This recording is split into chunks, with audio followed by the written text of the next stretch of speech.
पिछली सीजन के एंड में मैशली का राज खुल जाता है कि उसे कोई जादू नहीं आता और एक स्टूडेंट भी ये सब सुन लेता है।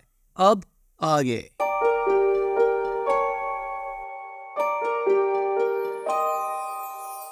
इस सीजन की शुरुआत भी वहीं से होती है जहां से लास्ट सीजन खत्म हुआ था। राज खुल जाने के बावजूद भी मैशली को कोई चिंता नहीं थी और बदले में तो वो सबको पार्टी दे रहा था। पिछली लड़ाई में डॉट पूरी तरह घायल हो गया था, इसीलिए उसके पूरे शरीर पर पट्टियां बंधी हुई थी।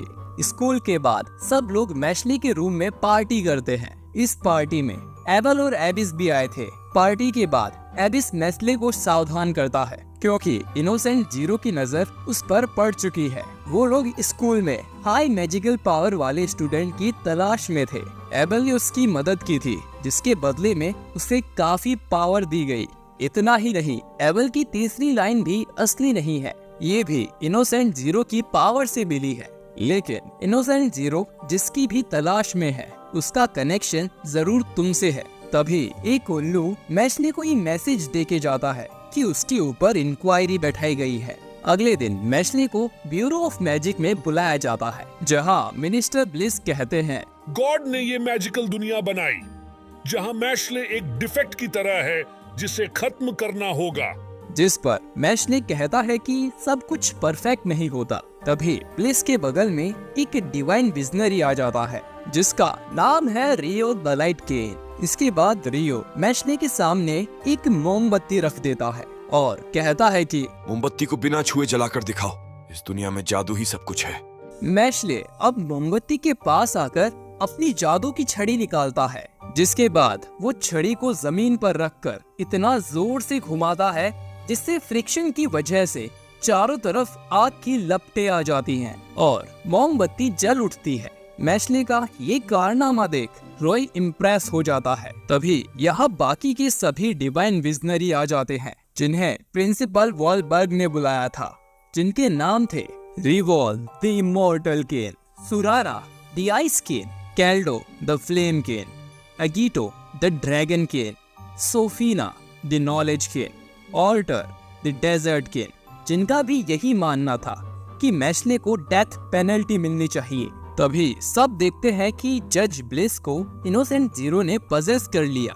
इनोसेंट जीरो फिर कहता है कि उस लड़के को सभी सही सलामत हमारे हवाले कर दो और वो कितना सीरियस है ये बताने के लिए उन्होंने ब्लिस के अंदर एक पैरासाइट भी डाल दिया है। ये एक तरह का कीड़ा है जो इंसान के अंदर से उसका मैजिक चूसता है और अगर कोई उसे निकालने की कोशिश करता है तो ये कीड़ा उसे अपना अगला वेसल बना लेता है।